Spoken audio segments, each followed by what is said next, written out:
Vista aérea de plenário. À sua direita, janela de Libras. Muito boa tarde a todos. Podemos sentar. Ministros se posicionam.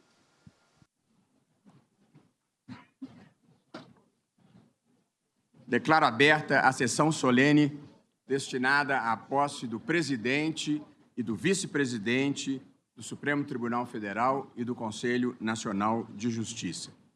Registro com alegria a presença de Sua Excelência, o senhor Presidente da República, Luiz Inácio Lula da Silva, bem como do presidente do Senado Federal, senador Sessão Davi solene de Alcolumbre, posse de presidente do STF e do presidente CNJ. da Câmara dos Deputados, deputado federal Hugo Mota. Cumprimento igualmente os senhores ministros Gilmar Mendes, Carmen Lúcia, igualmente presidente do Tribunal Superior Eleitoral, e em nome de Sua Excelência, cumprimento todos os ministros do TSE presentes. Cumprimento os ministros Dias Toffoli, Luiz Fux, Edson Fachin, Alexandre de Moraes, Nunes Marques, André Mendonça, Cristiano Zanin e Flávio Dino, bem como o Procurador-Geral da República, Dr. Paulo Gustavo Gonet Branco, aberta a sessão e o solene de presidente posse, do Conselho Federal da Ordem dos do Advogados STF e do do Brasil, CNJ. Dr. Beto Simonetti, e o Defensor Público-Geral Federal, Dr. Leonardo E com a palavra, o ministro Magalhães, Luiz Roberto Barroso, presidente do STF. O senhor presidente da República, do Senado e da Câmara são um bom símbolo da independência e verdadeira harmonia entre os poderes na República Brasileira. Registro também a presença aqui no dispositivo do plenário dos senhores ministros do Supremo Tribunal Federal de sempre, ministro Francisco Rezec, Carlos Mário Veloso, César Peluso, Carlos Aires Brito, Ricardo Lewandowski, Rosa Weber, com alegria tê-la de volta aqui, bem como também o vice-presidente da República, Dr. Geraldo Alckmin, a senhora primeira-dama Janja Lula da Silva, senhora Lu Alckmin, as esposas dos senhores ministros desta Corte e dos demais tribunais superiores aqui presentes.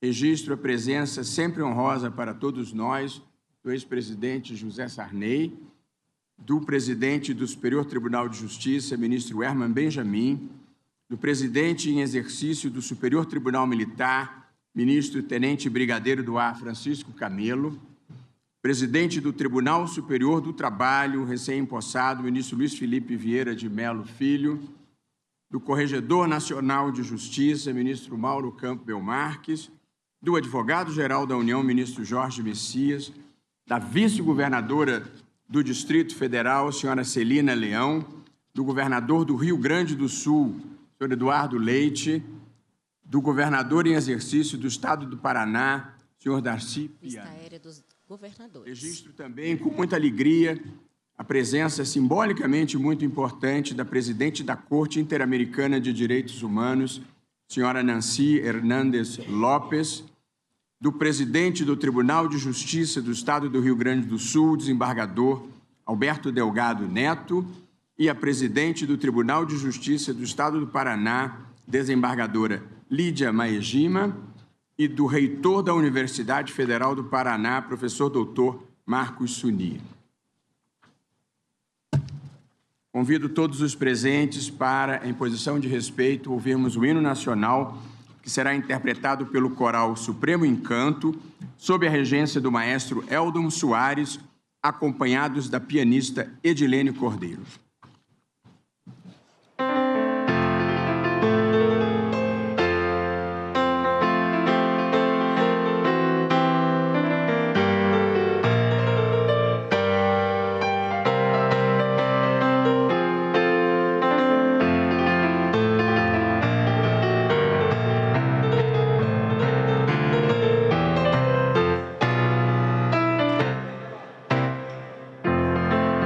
Ouviram das nossas vozes.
O ministro Luiz Edson Fachin graduou-se pela Universidade Federal do Paraná, é mestre e doutor pela Pontifícia Universidade Católica de São Paulo, realizou os seus estudos de pós-doutorado no Canadá, foi professor titular de Direito Civil da Universidade Federal do Paraná, atuou como pesquisador do Instituto Max Planck de Hamburgo e como professor visitante do King's College posse, em Londres, do STF foi e do procurador do CNJ. Estado do Paraná E agora, nomeado com a para o palavra, o Supremo ministro Tribunal Luiz Federal Roberto em Barroso, 2015, presidente por do STF. indicação da então presidente Dilma Rousseff. O ministro Fachin assume a presidência do Supremo num mundo dividido que precisa muito da sua integridade, da sua capacidade intelectual e das suas virtudes pessoais. De modo que é uma bênção para o país, nesse momento, poder ter uma pessoa como Vossa Excelência conduzindo o Supremo, com o encargo de manter as luzes acesas nesses tempos em que, de vez em quando, aparece escuridão. Convido Sua Excelência, o ministro Luiz Edson Fachin, a prestar o compromisso de posse para o cargo de presidente do Supremo Tribunal Federal e do Conselho Nacional de Justiça para o biênio que hoje se inicia.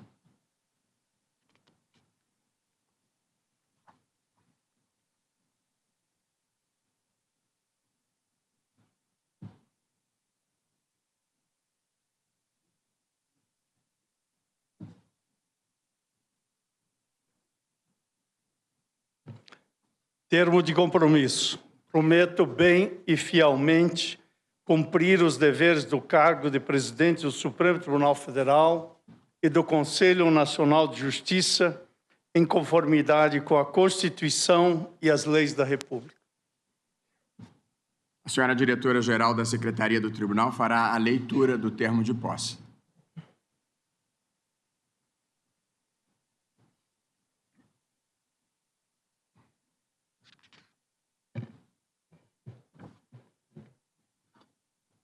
Aos 29 dias do mês de setembro do ano de 2025, perante os senhores ministros do Supremo Tribunal Federal, reunidos em sessão solene, presidida pelo excelentíssimo senhor ministro Luiz Roberto Barroso, perante o senhor Procurador-Geral da República, doutor Paulo Gonet Branco, tomou posse Sua Excelência o senhor ministro Luiz Edson Fachin, nos cargos de presidente do Supremo Tribunal Federal e do Conselho Nacional de Justiça, para os quais foi eleito em sessão de 13 de agosto de 2025, para o biênio de 2025 a 2027, entrando em exercício nesta data, após prestar o compromisso regimental de bem e fielmente cumprir os deveres dos cargos nos termos da Constituição e das leis da República. Ato contínuo lavrou-se este termo, que vai assinado pelo senhor presidente, pelo empossado, pelos demais ministros do Supremo Tribunal Federal, pelo senhor Procurador-Geral da República e por mim, Fernanda do Vale Azambuja, diretora-geral da Secretaria.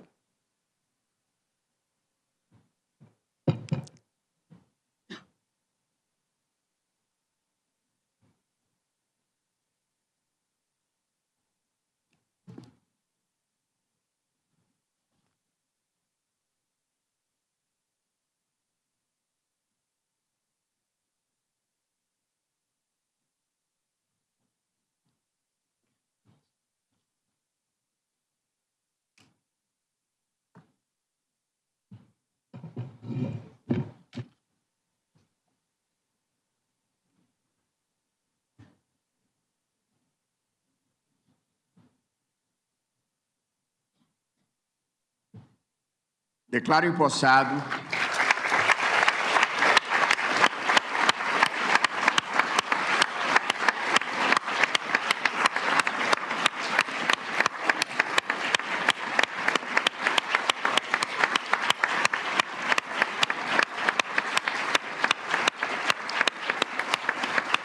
Imagem aérea de todos os convidados.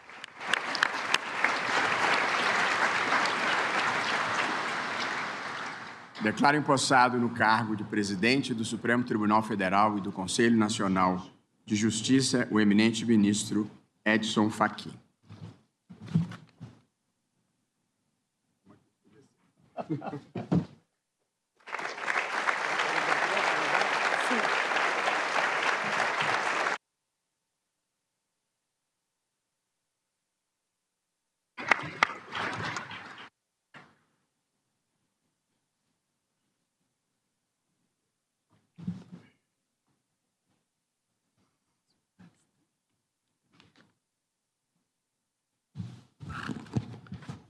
Convido Sua Excelência, o senhor ministro Alexandre de Moraes, a prestar o compromisso de posse para o cargo de vice-presidente do Supremo Tribunal Federal e do Conselho Nacional de Justiça. Prometo, bem e fielmente, cumprir os deveres do cargo de vice-presidente do Supremo Tribunal Federal e do Conselho Nacional de Justiça, em conformidade com a Constituição e as leis da República. A senhora diretora-geral da Secretaria do Tribunal fará a leitura do termo de posse.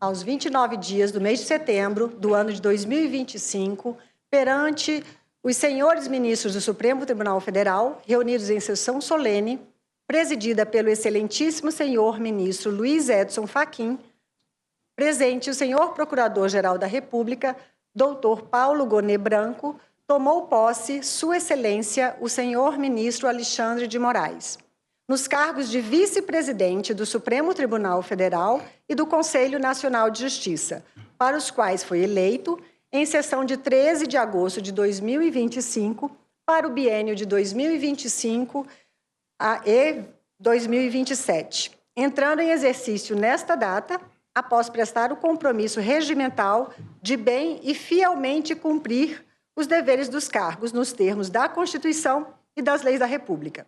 Ato contínuo, lavrou-se este termo que vai assinado pelo senhor presidente, pelo empossado, pelos demais ministros do Supremo Tribunal Federal, pelo senhor Procurador-Geral da República e por mim, Fernanda do Vale Azambuja, diretora-geral da Secretaria.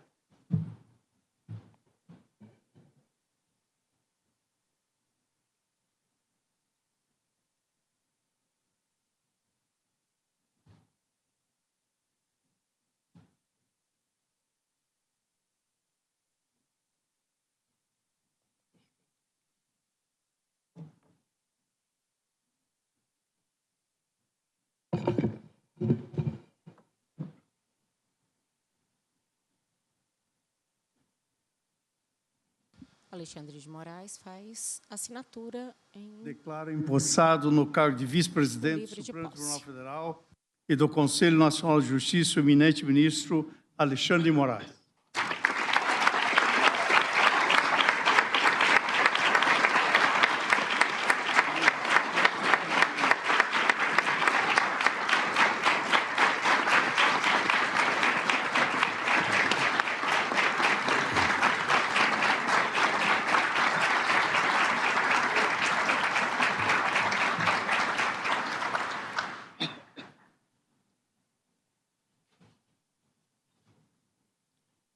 Concedo a palavra à Sua Excelência, a senhora ministra Carmen Lúcia, que fará seu pronunciamento em nome do Tribunal.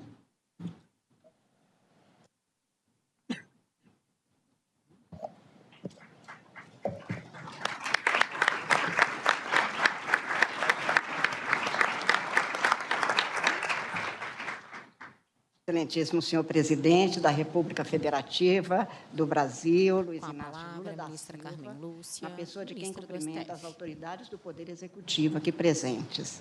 Excelentíssimo senhor presidente do Supremo Tribunal Federal e do Conselho Nacional de Justiça, ministro Edson Fachin, na pessoa de quem cumprimento todos os integrantes do Poder Judiciário brasileiro. Excelentíssimo senhor presidente do Senado Federal e do Congresso Nacional, senador Davi Alcolumbre, na pessoa de quem cumprimento as senhoras e os senhores senadores da República. Excelentíssimo senhor presidente da Câmara dos Deputados, deputado federal Hugo Mota, na pessoa de quem cumprimento os deputados e as deputadas aqui presentes. Excelentíssimo senhor ex-presidente da República Federativa do Brasil, doutor José Sarney, excelentíssimos senhores ministros do Supremo Tribunal Federal, de hoje e de sempre, Sua Excelência o senhor Procurador-Geral da República, doutor Paulo Gonet, uma pessoa de quem também cumprimento todos os membros do Ministério Público Brasileiro. Sua Excelência o senhor Presidente do Conselho Federal da Ordem dos Advogados do Brasil, doutor José Alberto Simonetti, na pessoa também de quem cumprimento todas as advogadas e advogados brasileiros. Cumprimento ainda Sua Excelência, o senhor Defensor Público-Geral Federal, doutor Leonardo Magalhães, na pessoa de quem cumprimento as defensoras e os defensores públicos. Cumprimento de uma forma muito carinhosa aos ilustres familiares, amigos, amigas do presidente do Supremo Tribunal Federal, ministro Edson Fachin, e do vice-presidente, ministro Alexandre de Moraes. Cumprimento as senhoras e os senhores da imprensa, senhoras e senhores, servidores e colaboradores do Poder Judiciário brasileiro, em especial deste Supremo Tribunal Federal, senhoras e senhores. O ritual de posse de um novo presidente do Supremo Tribunal Federal e do Conselho Nacional de Justiça tem o timbre republicano e democrático que fundamenta as instituições permanentes do Brasil. Repete-se ao final de cada gestão, numa demonstração de que a alternância nos cargos públicos faz com que todos os membros de cada órgão colaborem com seu talento e compromisso para o atingimento das finalidades do poder público em benefício da cidadania, única razão da existência do Estado. Essa poderia ser mais uma posse das 62 que agora se completam. Mas, neste caso, a posse de novos dirigentes do Supremo Tribunal Federal tem o tom mais forte da gravidade especial do momento experimentado no mundo e, especialmente, em nosso país.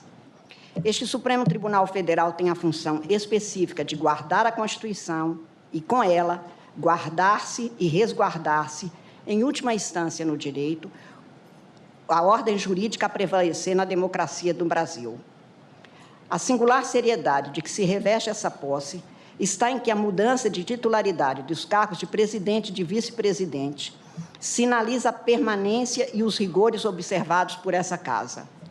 Alternam-se os juízes, que permanecem na bancada, servindo o país nesta condição, sem que se alterem a instituição, seus compromissos e sua responsabilidade com a sociedade.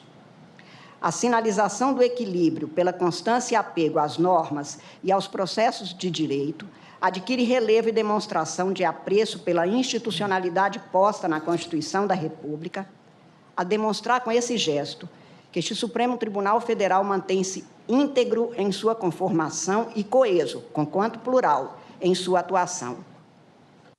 Os juízes desta Casa têm ciência das específicas tribulações de nosso tempo, que impõem ininterrupta vigilância dos valores e princípios da democracia, tão duramente conquistada no Brasil e recentemente, novamente, agredida, desconsiderada, ultrajada por antidemocratas, em vilipêndio antipatriótico e abusivo contra o Estado de Direito vigente.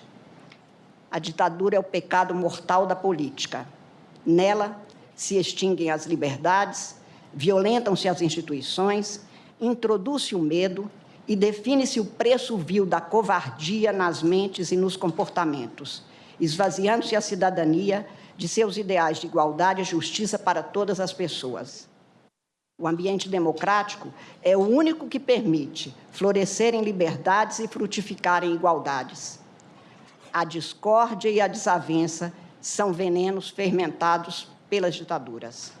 A Constituição brasileira, que no próximo domingo completa 37 anos de vigência, traz em seu primeiro artigo a definição de sermos Estado democrático de direito.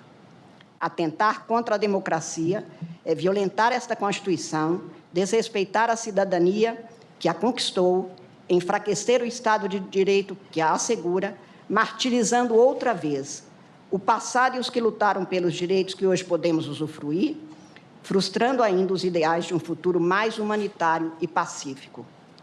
A democracia não é incumbência única deste Supremo Tribunal Federal, sabemos bem. É de toda a cidadania. Não há democracia sem democratas, nem república sem repúblicos. O compromisso por essas escolhas é de todos e de cada um de nós. Esta Casa tem apenas a função de não permitir que a democracia seja quebrantada, sabedores que somos todos, que a prepotência não arrefece seu ânimo, estando sempre à espreita. Mas ela não vence se não se desiste do direito e da justiça. Por isso, a democracia e os democratas hão de estar sempre alertas e o direito vigilante, eficaz. Aprendemos que a sabedoria apaixona-se também e que a ciência pode ser sectária. Por isso, precisamos da objetividade do direito e da responsabilidade permanente e integral das juízas e dos juízes. A eficiência do Estado democrático de direito impõe-se esteja sempre atento às exigências da cidadania, especialmente dos mais vulneráveis, cujos direitos iguais estão postos no sistema de normas jurídicas. Mas esses vulneráveis ainda se estendem nus de direito nas estradas e nas calçadas frias e esfomeadas, sem olhar sequer de humanidade. Não há como se resignar com a injustiça sem se deixar morrer um pouco em nossa própria humanidade. Em tempos de radicalismos febris, vazios e inúteis, os perigos estão mais próximos do desgaste mais profundo, em detrimento dos valores democráticos, capturados muitas vezes, especialmente pelos mais frágeis, pelos discursos salvacionistas e estéreis, que são, todavia, ofuscantes do palavrório facilitado e ilusório. Os nossos não são tempos de imprudência, que valentia não é coragem, nem poltronice é neutralidade, mas omissão. Mais ainda se reclama, portanto, de todas as pessoas maior empenho na solidariedade para a arquitetura de uma sociedade humanitária. Às juízas e aos juízes se impõe temperança, aplicação e comprometimento com os valores democráticos das liberdades, igualdades e justiça. Sem o atendimento desses princípios valorados constitucionalmente, não se chegará à sociedade fraterna, pluralista e sem preconceitos, fundada na harmonia social e comprometida com a solução pacífica das controvérsias, como estampado no preâmbulo da Constituição do Brasil de 1988. Nesta fase histórica experimentada de ambiguidades sociopolíticas, ineditismos sociais e tecnológicos, iniquidades marcantemente desumanas, há que se guardar e se cuidar, especialmente, há que se reter sempre o Poder Judiciário brasileiro a seu dever de não permitir que os direitos conquistados se frustrem, que as liberdades sejam fraudadas e que as igualdades sejam malogradas. Ter esperança é um dever de humanidade, mas não há como se apegar a um dever sem substrato social e jurídico a impor sua observância. A gravidade do momento histórico impõe especialmente ao juiz, à juíza, o dever de conduzir-se no sentido de voltar à sua atuação na busca da concretização dos direitos e na garantia da concórdia. Porque o caminho dos encontros humanos está na conciliação entre os diferentes, que os diferentes se reconhecem. Mas os diferentes que se respeitam é que ampliam as possibilidades de libertação e aperfeiçoamento individual e coletivo. Por isso, não abdicar da esperança é um imperativo, mais ainda em tempos em que uma pluralidade aparente de caminhos pode também representar perigosos e autoritários desvios na rota de uma humanidade mais justa para todas as pessoas. E sabe-se que, sem esperança, não se projeta nem frutifica a confraternização humana, que não floresce em ambiente despótico. O solo próprio e único da fraternidade é a democracia. Nosso é o tempo de honrar e conservar a dignidade democrática que o Constituinte de 87 e 88 entregou-nos com a finalidade de manter para o presente e cultivar para o futuro. Um dia escrevi que constitucional é o direito dos sonhos possíveis, mas, para isso, é preciso que o nosso não seja tempo de monólogos, mas tempo de ouvir o outro, de ouvir a outra, com eles clamar e lutar por decência, honestidade e justiça, com garantia de direitos fundamentais para todas as pessoas. Não creio em destino de um indivíduo desvinculado do seu tempo e de seus contemporâneos. Estamos, todos nós, fadados ao mesmo destino, que será o que formos capazes de edificar. Este Supremo Tribunal Federal tem o dever constitucional de garantir que se torne concreto o objetivo expressamente posto na Constituição do Brasil de construir uma sociedade livre, justa e solidária. As funções deste Supremo Tribunal permanecem e continuarão para sempre a se cumprir com respeito incondicional à ordem constitucional, na qual se assegura a harmonia entre os poderes da República, impondo-se, assim, a contenção de cada qual em suas funções típicas, com independência, sem qualquer deles se omitir de suas obrigações. E a certeza de que este Supremo Tribunal Federal continuará a desempenhar a sua tarefa constitucional está em que hoje se inicia a gestão do ministro Edson Fachin, dando continuidade, portanto, à gestão do ministro Barroso e de todos os que vieram antes na presidência desta Casa e do Poder Judiciário brasileiro. O ministro Edson Fachin é reconhecido por muitos títulos, todos a espelhá-lo, grande como jurista que é, como professor, como magistrado, neste Supremo Tribunal Federal desde 2015. Reconheço-o especialmente como um homem bom. Em momentos de tantas desavenças e desditas, a bondade humana de ter destaque por ser valor que se estende além de qualquer cargo, função ou empenho. O ser humano bom converte-se em ótimo juiz, porque o juiz há de estar com o outro que o procura, com a largueza que a bondade humana permite. De Passo Fundo, no Rio Grande do Sul, em seus primeiros anos de vida, até Curitiba, passando por Toledo, no Paraná, o ministro Edson Fachin desenvolveu extensa e exemplar atividade profissional. Nessa senda fecunda de advogado renomado, professor dedicado, jurista respeitado com inúmeras obras publicadas, o ministro Edson Fachin mostrou-se, nesta década da magistratura constitucional, criterioso, equilibrado, vinculado aos valores que sempre sublinhou em sua trajetória. Tendo presidido o Tribunal Superior Eleitoral em quadra particularmente grave, o ministro Edson Fachin não se descurou de qualquer de seus compromissos, de juiz atento e cuidadoso, e manteve as instituições sob o seu comando na linha segura da democracia brasileira. Essas características tornaram um juiz que não produz surpresas indevidas no jurisdicionado, nem se deserta de seus deveres como presidente. O direito não é, nem se propõe a ser, fonte de desassossego e instabilidade. E o ministro-presidente Edson Fachin não propõe teorias fora do direito constitucional vigente, nem se descompromete das funções mais nobres da judicatura que lhe foi conferida. Ameno e cordato na convivência dentro e fora do colegiado deste Supremo Tribunal Federal, o ministro Edson Fachin caracteriza-se pela firmeza de suas convicções, pelas quais se bate, e pela lianeza no trato com que as expõe. Com uma família exemplar na dedicação aos mesmos valores de humanidade, sua esposa, a doutora Rosana, as filhas Camila e Melina, os netos Bernardo, Flor e Bela, aos quais, mais uma vez, carinhosamente cumprimento em nome de todos os ministros deste Supremo Tribunal Federal, o comprometimento do ministro Edson Fachin à causa pública e à de presidência do jurisdição STF e do CNJ. Tranquiliza mais uma vez o país nesta passagem de com a palavra de um para outro presidente, por Carmen Lúcia. atestar que essa continua a ser prestada sempre com mais empenho e com toda a aplicação que desta casa se requer. Nesta tarefa ingente, o O ministro-presidente Edson Fachin contará na vice-presidência com apoio direto do ministro Alexandre de Moraes. A todos os títulos, juiz com capacidade de trabalho invulgar e aplicação abnegada no seu mistério.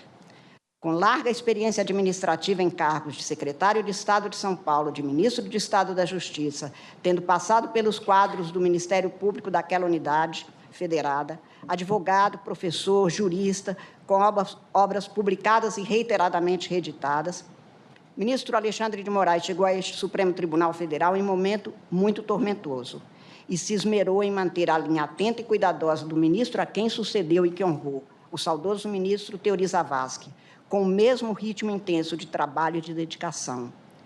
No Tribunal Superior Eleitoral, em cuja presidência sucedeu também ao ministro Edson Fachin, o ministro Alexandre de Moraes conduziu o grave momento das eleições gerais de 2022, garantindo a rigidez do processo eleitoral de então, sujeito que foi aquele processo a injunções gravíssimas, não se omitindo, nem se deixando abalar pela crise deflagrada por práticas ilícitas e delituosas cometidas contra a Justiça Eleitoral, contra o Supremo Tribunal Federal, contra o processo eleitoral, enfim, contra toda a sociedade brasileira. Com temperamento afirmativo e atuação muito eloquente, o ministro Alexandre de Moraes mantém-se com a mesma firmeza nas mais complexas situações. Não se deixa tocar por algum mal-estar, sequer por humores azedados, tendo sempre a seu lado a presença constante, firme, segura, da doutora Viviane, dos filhos Gabriela, Juliana e Alexandre, aos quais também apresento um cumprimento especial e carinhoso deste Supremo Tribunal Federal. O ministro Alexandre assenta o rigor republicano com que essa casa honra a Constituição, cumpre seus princípios e ritos. O ministro Edson Fachin recebe a presidência do ministro Roberto Barroso, jurista modelar, professor querido e aplicado, senhor de profícua produção e reconhecido valor no Brasil e no exterior, com longa folha de serviços já prestados e que ainda muito prestará ao país, ciente de que é o seu valor que valoriza o Brasil. Neste Supremo Tribunal Federal, o ministro Roberto Barroso inaugurou práticas com a formalização de teses de julgados. Na presidência, estendeu ao país procedimentos que modificam desde o modo de ingressar à magistratura, concurso público nacional de juiz, e com a implantação de programas que tornaram mais acessível o conhecimento dos julgados, com certeza da repercussão e dos efeitos de sua competente atuação, que se estenderá por muito tempo, pelo que todos nós, brasileiras e brasileiros, muito temos a agradecer no que feito até aqui e no que ainda há a ser completado em sua obra tão significativa para a cidadania. É um gosto poder o nosso país saber que a sucessão na presidência de um dos poderes da República faz com um rito tranquilo, frequente, necessário, que apenas assinala a transferência de titularidade de cargos, sem que se modifique a Constituição, sem que se questionem os valores da República. Nós, juízes e juízes deste Supremo Tribunal Federal, sabemos que o direito não está acima de tudo, nem é o mais importante de tudo. Acima de tudo, e mais importante que tudo, está a vida digna a se tornar concreta pela atuação conjunta de todas as pessoas. Mas é um gosto saber que nossa pátria nos confere o alento do sonho conjunto que cada um, em seu espaço e a seu modo comprometido e responsável, ajuda a construir. Os juízes dessa casa desejam, ministro Edson Fachin, presidente, ministro Alexandre de Moraes, sejam os próximos tempos de trabalho sem sofrimento e de concórdia sem restrições. Ao ministro Roberto Barroso, nossos agradecimentos pelo feito e pelo que ainda nos ajudará a fazer. Muito obrigada.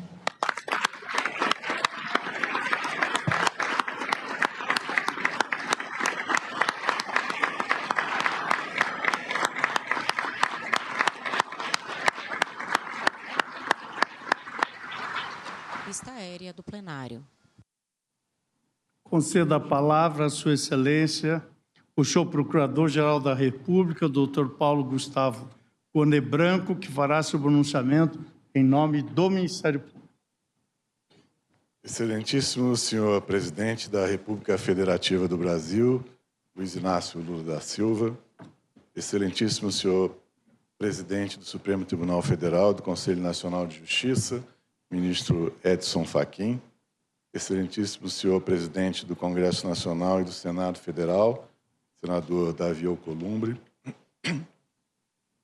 excelentíssimo senhor presidente da Câmara dos Deputados, deputado federal Hugo Mota, excelentíssimo senhor vice-presidente do Supremo Tribunal Federal, ministro Alexandre de Moraes, excelentíssimos senhores ministros desta Casa, ministro Luiz Roberto Barroso, ministro Gilmar Mendes, ministra Carmen Lúcia, ministro Dias Toffoli, ministro Luiz Fux, ministro Nunes Marques, ministro André Mendonça, ministro Cristiano Zanin e ministro Flávio Dino. Excelentíssimo senhor presidente da Ordem dos Advogados do Brasil, doutor Beto Simonetti, excelentíssimo senhor defensor público-geral federal, doutor Leonardo de Magalhães. Mais autoridades aqui presentes, senhoras e senhores.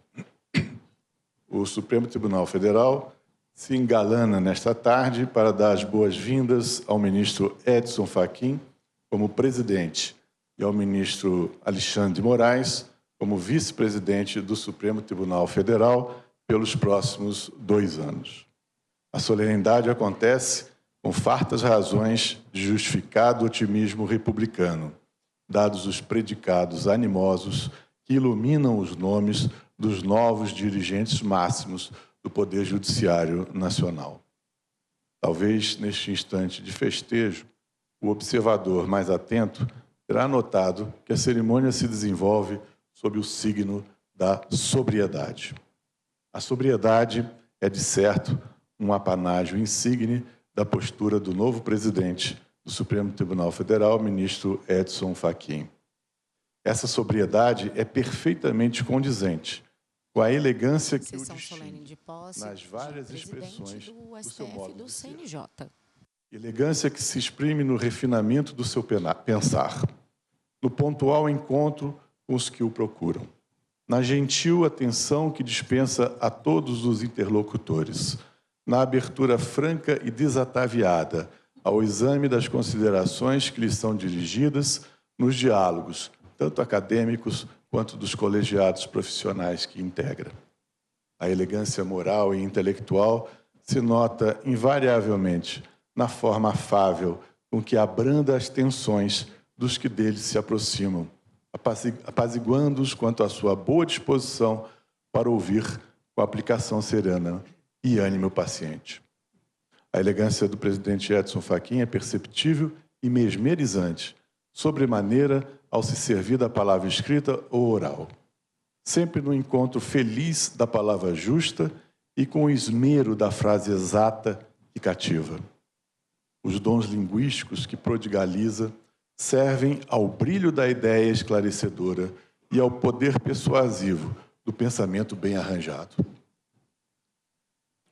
Nos modos do ministro Edson Fachin não se encontram ofensas, não há belicosidade, não há rebaixamento de padrão de urbanidade. Há antes e sempre a delicadeza com a posição alheia, mesmo que não seja a sua. Há o respeito constante para com quem dele dissente. Que belo exemplo para esses tempos, em que com constrangedora frequência confunde-se argumento com histrionismo e verdade com o seu oposto ruidoso e odiento. Com tato e personalidade, o presidente Fachin não teme as convicções audazes e não as cala nos debates. Aos fatos abjetos e infames, não lhes nega o predicado duro que a realidade do fenômeno impõe.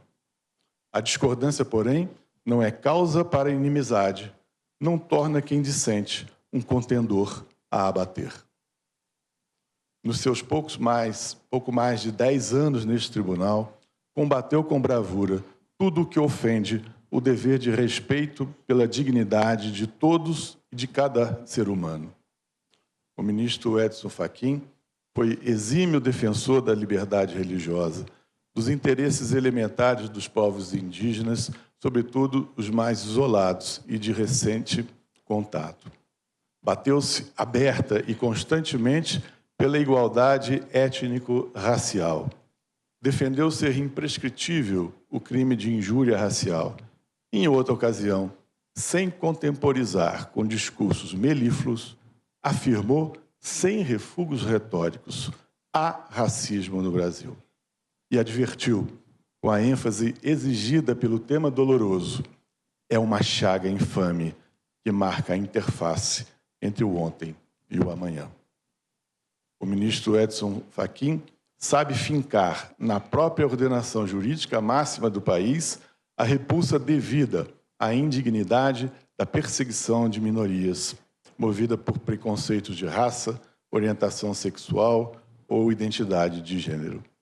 Assinalou Sua Excelência em outro marcante precedente que a Constituição impõe ao Estado um dever ativo, e não meramente formal, de enfrentamento da discriminação. Da mesma sorte, Sua Excelência, no domínio melindroso da segurança, percebe que a legalidade e a proporcionalidade da resposta dos poderes públicos são traços que extremam o governo legítimo daquele afeito à barbárie estatal. Com firmeza e clareza, preconiza que o vigor das medidas de contenção da criminalidade não pode exceder o axioma que repele a violência do Estado como política pública. Essas posições críticas são certamente fruto de meditação e de sedimentação no meio acadêmico, onde o nome do presidente Fachin há muito se avantaja. A consistência que embasa suas posturas em casos difíceis tem por si mais de 200 colaborações doutrinárias elaboradas por Sua Excelência. Ao ministro Fachin, também por isso, não lhe falta o reconhecimento dos seus pares universitários, dos seus colegas de magistratura e dos advogados do país, vertido em 2 dezenas de obras coletivas editadas em sua homenagem. O país pode se rejubilar com a certeza de que a linha de sucessivas presidências desta Casa, e agora eu tive já a oportunidade, na última sessão, prestar o justo reconhecimento dos tantos méritos do ministro Luiz Roberto Barroso. A linha de sucessivas presidências desta Casa, caracterizadas pelo espírito público e pela destemida defesa das práticas republicanas e democráticas, haverá de ter feliz continuidade, sempre com inquebrantável coragem. A coragem cívica, por sinal, tem ícone luminoso e heróico na pessoa do vice-presidente Alexandre de Moraes. Refaz-se no Supremo Tribunal a feliz parceria que o Judiciário pôde apreciar quando da formação, há poucos anos, do quadro diretor do Tribunal Superior Eleitoral. A harmonia ali desenvolvida do presidente e do vice-presidente recém-possados é penhor de tranquilidade de que a defesa viril e técnica dos valores constitucionais do país está assegurada.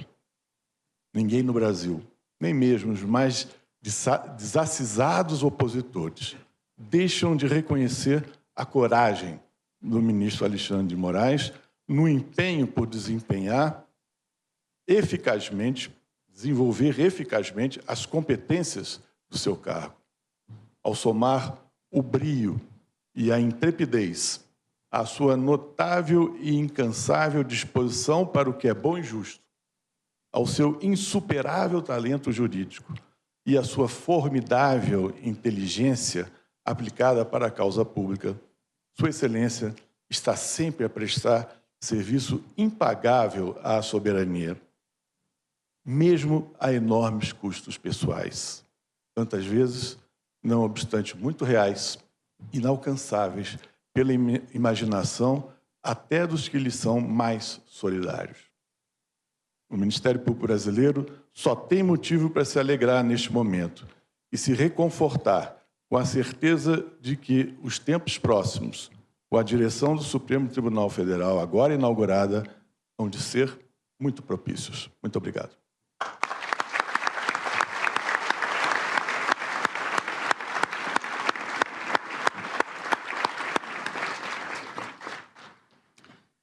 Em nome da classe dos advogados e das advogadas, tem a palavra o presidente do Conselho Federal da Ordem dos Advogados do Brasil, doutor José Alberto Simonetti. Excelentíssimo senhor presidente do Supremo Tribunal Federal e do Conselho Nacional de Justiça, ministro Edson Fachin, cumprimentando Vossa Excelência, cumprimento toda a magistratura brasileira, todos os integrantes do Supremo Tribunal Federal. Excelentíssimo senhor presidente da República Federativa do Brasil, Luiz Inácio Lula da Silva, na pessoa de quem cumprimento também todos os integrantes do Poder Executivo brasileiro. Excelentíssimo senhor presidente do Congresso Nacional, senador Davi Alcolumbre, na pessoa de quem cumprimento todos os senadores e as senadoras brasileiras. Excelentíssimo senhor presidente da Câmara dos Deputados, deputado federal Hugo Mota, presidente da OAB, pessoa de quem cumprimento todos os deputados e deputadas federais brasileiras, Sua Excelência, o senhor Procurador-Geral da República, Dr. Paulo Gonet, a pessoa de quem cumprimento todos os integrantes do Ministério Público Brasileiro, Sua Excelência, o senhor Defensor Público da União, Dr. Leonardo Cardoso de Magalhães, na pessoa de quem cumprimento todos os defensores e defensoras públicas brasileiras. Sua Excelência, o senhor Vice-Presidente do Supremo Tribunal Federal, ministro Alexandre de Moraes, decano desta Casa, Sua Excelência, o senhor Ministro do Supremo Tribunal Federal, Gilmar Mendes, Sua Excelência, a senhora Presidente do Superior Tribunal Eleitoral e Ministra do Supremo Tribunal Federal, ministra Carmen Lúcia, a quem cumprimento por sua oração, que abriu os trabalhos nesta tarde. Sua Excelência, o senhor Ministro do Supremo Tribunal Federal, ministro Dias Toffoli. Sua Excelência, o senhor Ministro do Supremo Tribunal Federal, ministro Luiz Fux. Sua Excelência, o senhor Ministro do Supremo Tribunal Federal, Luiz Roberto Barroso. Sua Excelência, o senhor Ministro do Supremo Tribunal Federal, Nunes Marques. Sua Excelência, o senhor Ministro do Supremo Tribunal Federal, André Mendonça. Sua Excelência, o senhor Ministro do Supremo Tribunal Federal, Cristiano Zanin. Sua Excelência, o Ministro do Supremo Tribunal Federal, ministro Flávio Dino. Os cumprimento nominalmente pelo respeito que a advocacia brasileira guarda em cada um dos senhores e da senhora ministra Carmen Lúcia. Cumprimento os ministros de sempre desta Casa, na pessoa da ministra Rosa Weber, quem tive a oportunidade de acompanhá-la durante a sua gestão. Cumprimento a advocacia do Brasil, na pessoa do membro honorário vitalício, ex-presidente do Conselho Federal, doutor Marcos Vinícius Furtado Coelho, aqui presente. Cumprimento a sociedade brasileira, na presença, na pessoa de uma brasileira modelar, que já salvou tantas vidas, inclusive a minha, que aqui está presente, doutora Ludmila Ajar. Cumprimento os senhores servidores da Justiça, cumprimento a imprensa com a palavra, brasileira. José Roberto Simonetti. Senhoras e senhores, vivemos um momento que vai além da solenidade. Esta sessão carrega o peso da história e a responsabilidade do futuro. É uma satisfação testemunhar esta posse, que acontece em um tempo que exige firmeza institucional e serenidade no exercício do poder. O ministro Edson Fachin assume a presidência do Supremo Tribunal Federal com a legitimidade de quem, na advocacia, na academia e no tribunal, sempre fez do direito um instrumento de justiça e de equilíbrio institucional. Ele tem todas as qualidades necessárias para manter o Supremo Tribunal Federal no caminho da defesa da democracia e do respeito à Constituição. Antes de chegar a esta casa, o ministro Edson Fachin trilhou décadas na advocacia. E essa experiência nunca ficou para trás. Ela se reflete no seu modo de escutar, de interpretar e de julgar. A toga que hoje carrega vem com a memória viva da rua, da sala de aula e da advocacia combativa. Na OAB, Vossa Excelência teve participação marcante. Foi conselheiro estadual, integrou comissões do Conselho Federal e contribuiu de forma decisiva para o fortalecimento da cidadania e das instituições democráticas. A advocacia brasileira se orgulha de ver um dos seus à frente do Supremo Tribunal Federal. E, como já disse o próprio ministro Fachin, inspirado pelo espírito coletivo que o move, é como uma corrida de revezamento. O bastão agora chegou aqui. Chegou em suas serenas mãos em um momento que reclama sensatez e firmeza, qualidades que lhe são inerentes. Ministro Edson Fachin, sua atuação no Supremo tem sido marcada por coerência e serenidade. Em cada voto, fica claro o compromisso com as pessoas, com a justiça e com os fundamentos da democracia. Quem o conhece da academia sabe que suas ideias vêm da teoria, mas sempre buscaram sentido na realidade. O seu gabinete se transformou em um espaço de diálogo e aprendizado. As horas de atualização são mais do que uma iniciativa técnica, são uma lição de humildade intelectual. Essa mesma postura marcou sua condução no Tribunal Superior Eleitoral em um dos momentos mais difíceis da história recente. Sua resposta aos ataques contra a democracia e contra a verdade foi a firmeza. E deixou claro, a democracia é e sempre será inegociável. É com essa convicção também que seguimos na advocacia. Porque sem defesa não há justiça. E sem advocacia forte não há democracia possível. A atuação da ordem não é seletiva quanto aos poderes. Nunca tivemos timidez em cobrar de qualquer autoridade ou instituição o império das leis, nem do executivo, nem no legislativo e nem no judiciário. E exigir direitos, mesmo quando violados, não significa fazê-lo com violência midiática ou com agressões verbais. A opção da OAB é sempre fazer essa cobrança com eficácia, por meio do diálogo. O Brasil que sonhamos se fará assim, com diálogo e com paz. Aqui faço um apelo direto. A OAB conta com o Supremo Tribunal Federal para garantir a plena efetividade das prerrogativas da advocacia.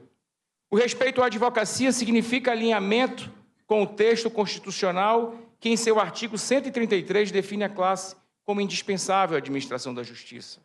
Preservar as prerrogativas dos advogados representa fortalecer o Estado democrático de direito, uma vez que elas têm como finalidade a efetivação dos direitos e garantias individuais. Senhoras e senhores,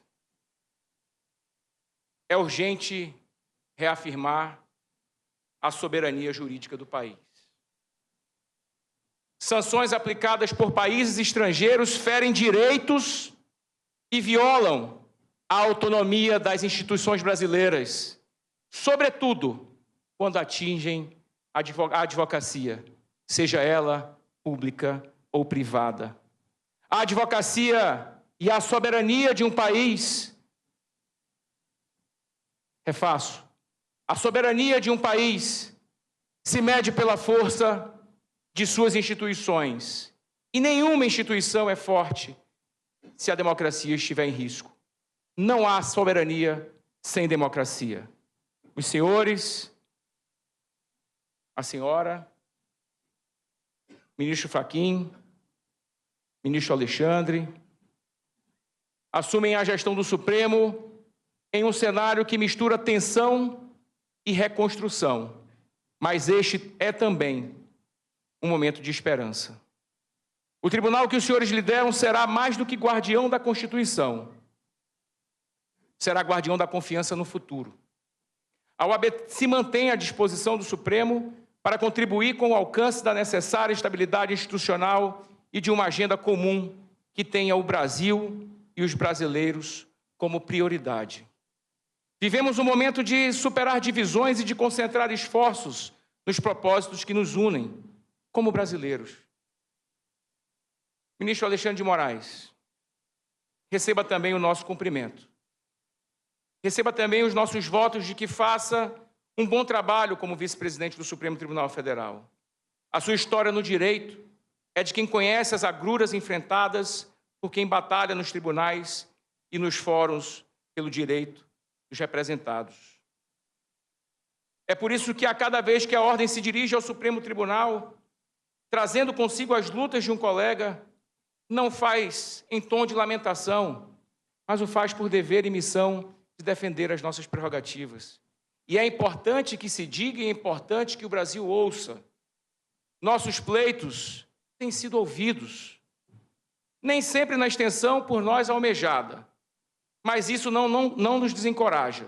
Ao contrário, nos impulsiona, porque em cada avanço possível há um sinal de que o diálogo institucional é vivo, é eficaz e deve ser sempre respeitoso. Sessão solene de posse, presidência do STF e do CNJ.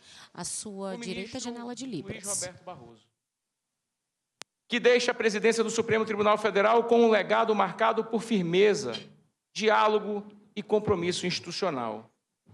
Seu exemplo seguirá inspirando quem acredita no direito como instrumento de civilização. Receba, portanto, ministro Barroso, os mais sinceros e cordiais cumprimentos e agradecimentos da Advocacia do Brasil. Ministros Edson Fachin e Alexandre de Moraes, recebam a nossa confiança, o nosso apoio e o nosso respeito.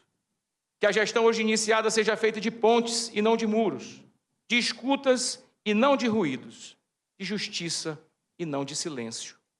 A missão que os senhores assumem é grande. Reafirmo, em nome da advocacia brasileira, o compromisso da OAB com o Supremo Tribunal Federal na defesa da legalidade, da estabilidade e da harmonia entre os poderes. A OAB seguirá vigilante e propositiva em defesa das prerrogativas profissionais, da democracia, do Estado de Direito e, mais do que nunca, da soberania nacional. Muito obrigado. Viva a Justiça do Brasil.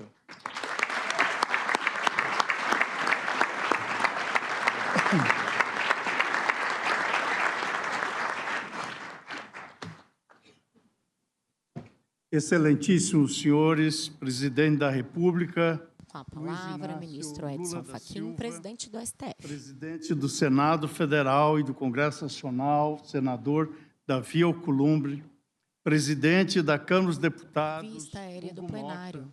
Procurador-Geral da República, Paulo Gonet, presidente da Ordem dos Advogados do Brasil, Zé Alberto Simonetti, e o Defensor Público-Geral Federal, Leonardo Cardoso Magalhães, a quem também saúdo cordialmente. Cumprimento também, de modo especial, o ministro Luiz Roberto Barroso, a quem sucedo. Ministro Alexandre de Moraes, agora vice-presidente. A ministra Carmen Lúcia, agradecendo suas generosas palavras. E os ministros decanos Gilmar Mendes, Dias Toffoli, Luiz Fux, Cássio Nunes Marques, André Mendonça, Cristiano Zanin e Flávio Dino. Na pessoa da juíza Nancy Hernandes, presidente da Corte Interamericana de Direitos Humanos, cumprimento as autoridades estrangeiras que nos honram com a sua presença. Senhoras e senhores, era uma manhã de sol e poeira. Meu pai e eu, vindos da colônia, caminhávamos com pressa rumo à agência do Banco do Brasil, em Toledo. Próximo ao centro, ele segurou no meu braço e então, grave e sereno, advertiu: diminua o passo, vá devagar, respeite, à nossa frente está o juiz da comarca. Na simplicidade daquele gesto, havia a lição silenciosa do respeito. Essa imagem de infância permanece até hoje viva em minha memória. Foi esse juiz interior que, em 2015, tomou posse comigo nesse tribunal. E é essa função paterna, agora amadurecida, que hoje me conduz a esta presidência. Assumo não um poder, mas um dever: respeitar a Constituição e apreender limites. Buscaremos cultivar a virtude do discernimento para eleger entre as tantas boas ideias que as administrações anteriores tiveram, aquelas cuja hora tenha chegado, e para não impedir de frutificarem aquelas já maduras. Presidir o Tribunal Guardião da Constituição do Estado de Direito Democrático, portanto, não confere privilégios, amplia responsabilidades. Da presidência se despede um dos juristas mais talentosos da minha geração, ministro Luiz Roberto Barroso. Solene de posse. Ao amigo fraterno, desejo para o bem do país e para o bem de todos nós, que conserve sempre a vitalidade intelectual, a inspiração que lhe é própria e a juventude de espírito que lhe distingue. Terei ao meu lado o vice-presidente Alexandre de Moraes, magistrado que engrandece esse tribunal e que aqui chegou com uma carreira consolidada como jurista e professor de direito constitucional. É um amigo e um juiz feito fortaleza. Sua Excelência, como integrante desse tribunal, merece nossa saudação e nossa solidariedade, e sempre a receberá. Assim...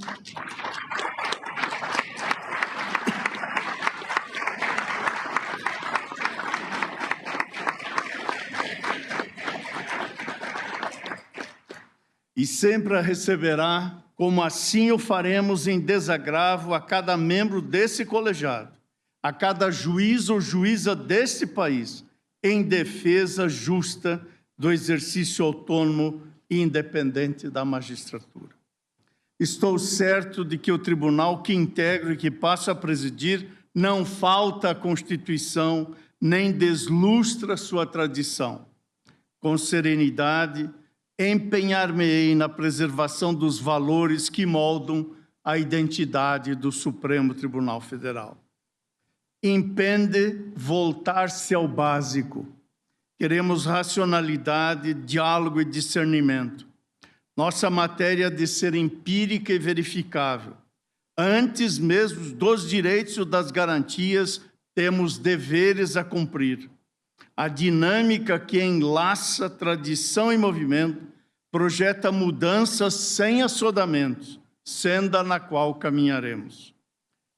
Nesta cadeira de presidente, não encontro apenas um assento, e sim a presença viva dos mestres que me formaram e da memória generosa das pessoas que me apoiaram nesta caminhada.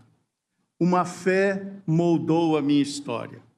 Como tantas mulheres brasileiras, minha mãe contou com a educação como caminho de transformação. Fui para a cidade grande estudar, sem passagem de volta, e hoje estou aqui.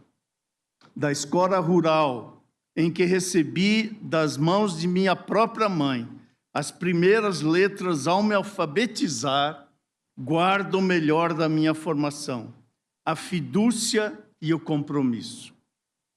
A minha caminhada foi feita desse legado, concebido e nascido no Planalto Médio Gaúcho, em Rondinha, e que se reconheceu cultivado no estado do Paraná.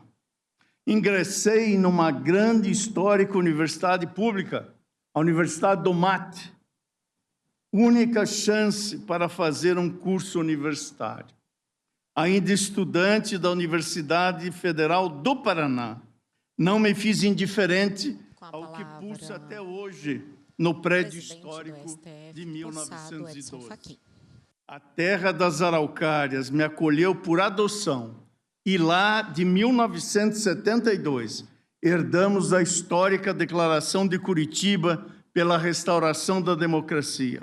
Também lá, em 1978, a 7ª Conferência Nacional da OAB, presidida então por Raimundo Faoro, nos inspirou com a retomada do Estado de Direito.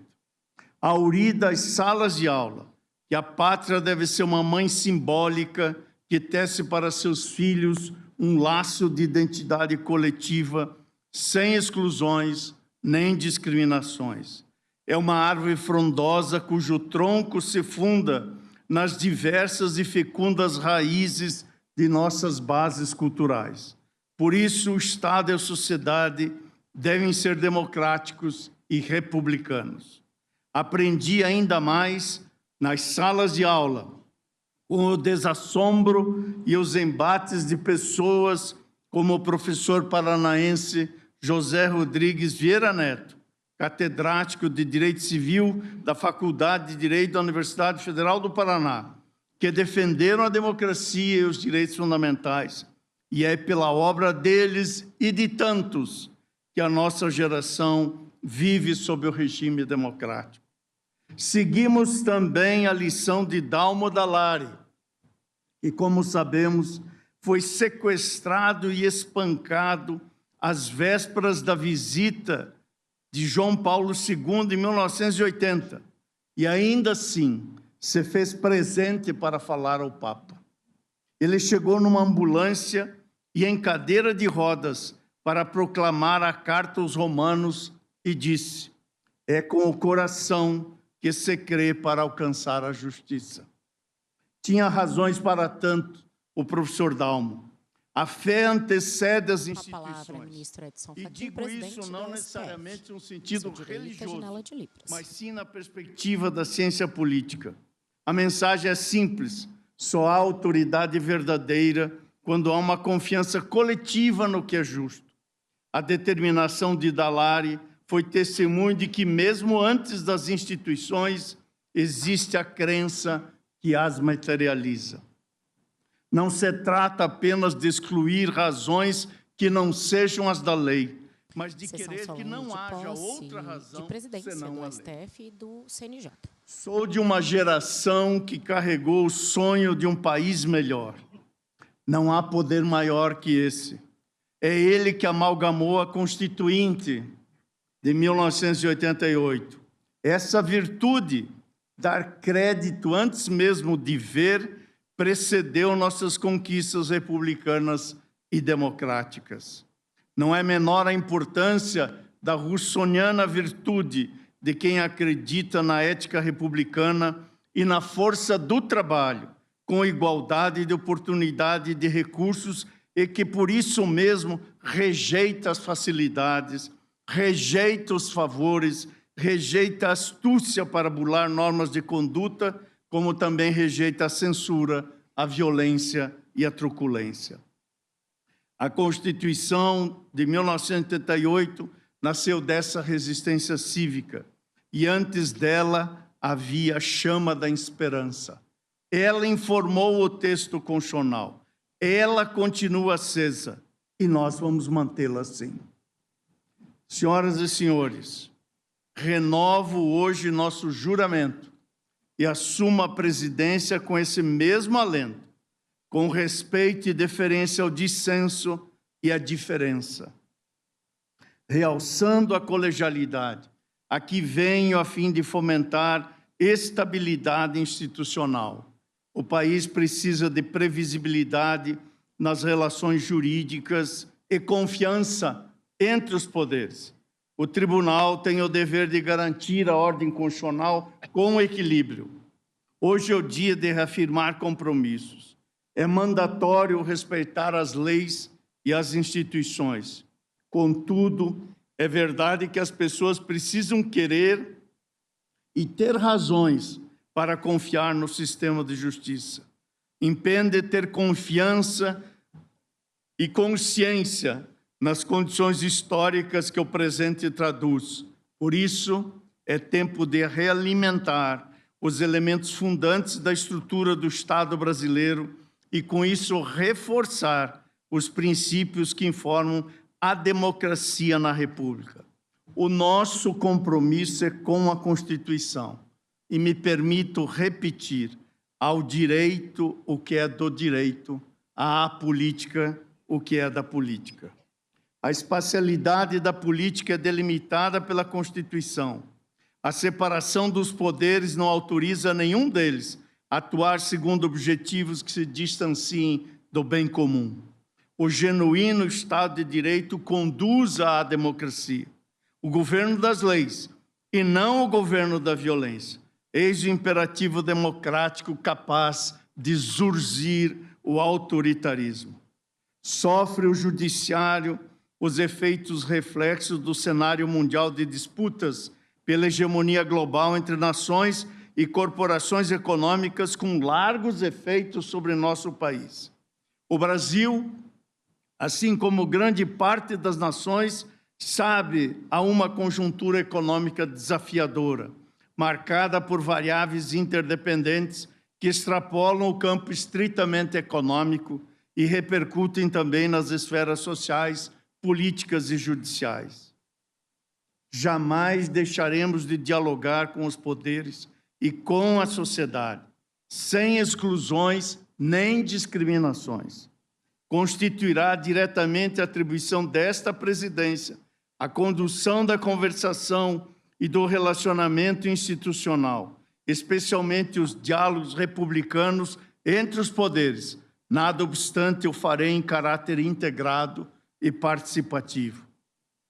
Sem embargo, dessa disposição que será integral, a nossa matéria-prima está somente no sistema de justiça.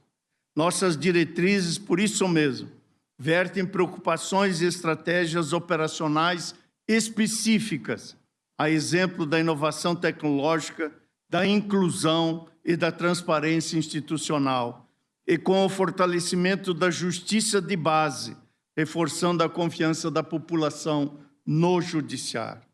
Assumo aqui o compromisso de uma gestão austera no uso dos recursos públicos. A nossa diretriz será a austeridade. Procuraremos também distinguir o necessário do contingente. Contudo, se se fizer do contingente aquilo que se impõe como necessário, não hesitaremos em fazer a travessia das verdades dos fatos às verdades da razão. E em momento algum titubearemos no controle de constitucionalidade de lei ou emenda que afronte a Constituição, os direitos fundamentais e a ordem democrática. Para fazer a parte que nos toca, defendemos desde já um plano de ação para o Poder Judiciário. E, para tanto, cumpre reconhecer que muitos são os desafios que estão presentes. Judicialização crescente de demandas sociais, dificuldades em se garantir acesso à justiça aos mais vulneráveis em todos os rincões do país, alterações climáticas, eventos extremos e disputa pelo uso e preservação dos recursos naturais, impactos diversos como os decorrentes das novas tecnologias e da transformação digital, da automação inteligente e da hiperconectividade, da biorrevolução e dos problemas éticos das biotecnologias, da desinformação no universo digital e fora dele, da transformação nos conteúdos, formatos e relações de trabalho, do crime organizado em rede e da transição demográfica.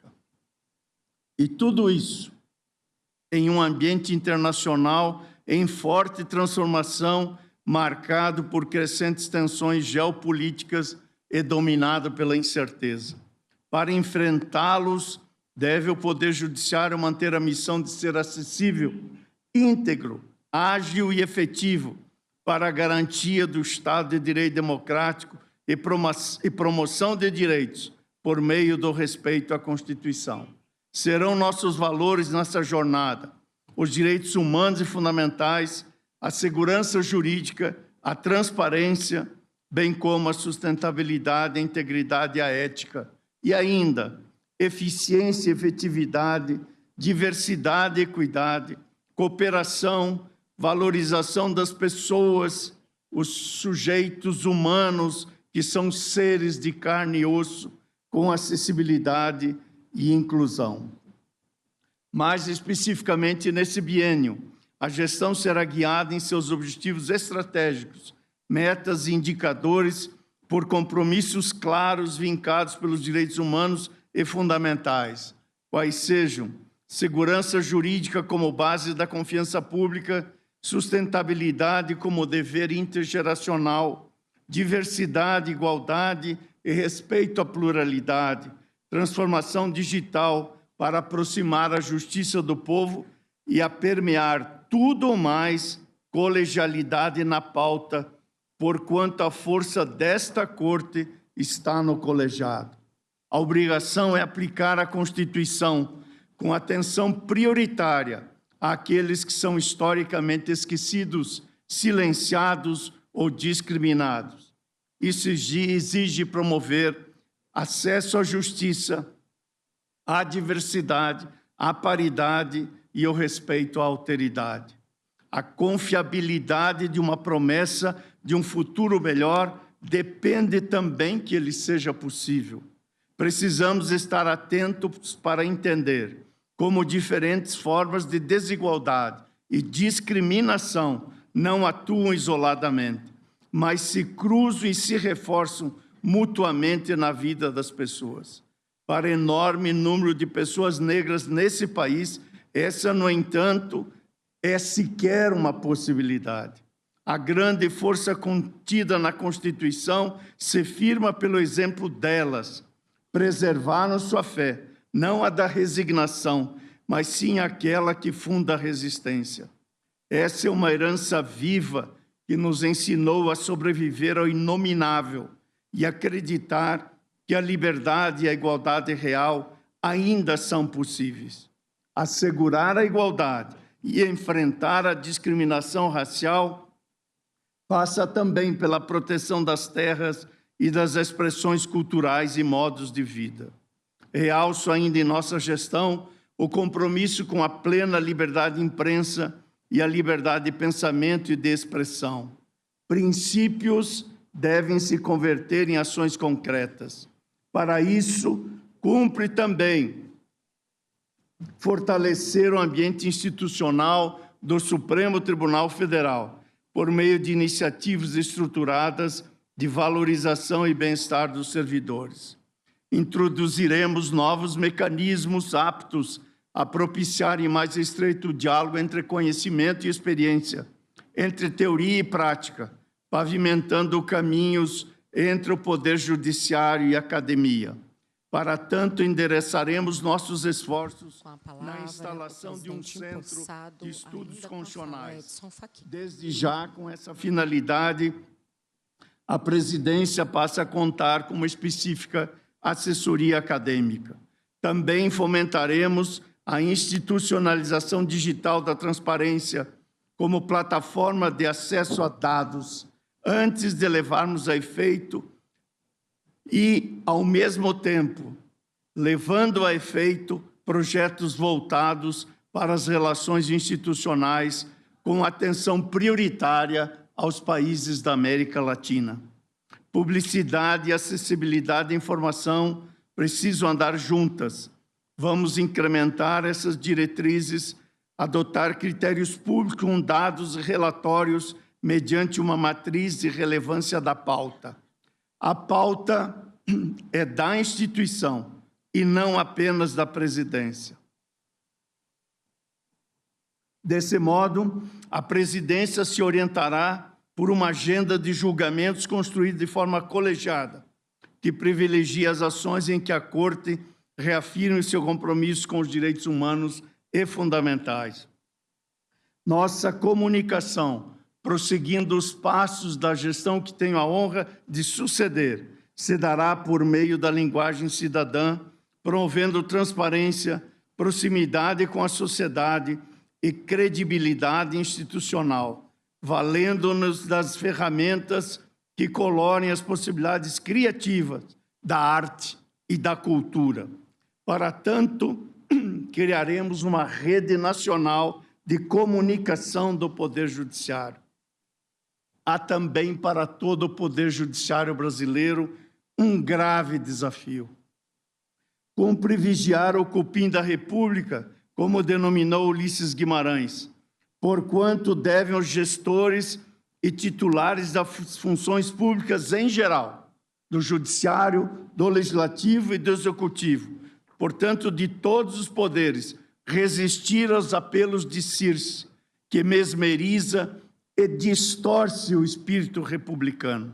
A resposta à corrupção deve ser firme, constante e institucional. O judiciário não deve cruzar os braços diante da improbidade, como procurei fazer em todas as investigações que passaram pelo meu gabinete. Os procedimentos foram dentro das normas legais, com atenção ao devido processo, ampla defesa e ao contraditório. Ninguém está acima das instituições, sejam juízes, sejam parlamentares, sejam gestores públicos. Elas são imprescindíveis e, com elas, todos nós e todos os poderes somos melhores. O Brasil é plural. Não devemos também ser indiferentes. O judiciário não deve ser indiferente às legítimas aspirações dos setores produtivos, motores fortes para o desenvolvimento econômico e social do país. É também nosso encargo observar e fazer cumprir os mandamentos constitucionais da ordem econômica fundada na valorização do trabalho humano decente e na livre iniciativa, a fim de assegurar existência digna conforme os ditames da justiça social. Vivemos tempos de novos desafios para a institucionalidade. A manipulação da informação, frequentemente potencializada nas plataformas digitais, e a desinformação testam as nossas instituições. A revolução digital não é um fim em si mesmo. Ela deve estar a serviço da cidadania e da inclusão. Quanto mais digital, acessível e transparente for, mais se aproximará o judiciário do povo, ao mesmo tempo que reduz barreiras e amplia a compreensão pública sobre sua atuação. Aprofundaremos o objetivo de estruturar a transformação digital do judiciário, a partir da governança de tecnologia e foco nos usuários dos serviços públicos digitais. Praticaremos a transparência ativa com dados estruturados e acessíveis. Também é hora de ouvir mais. Grupos vulneráveis não podem ser ignorados.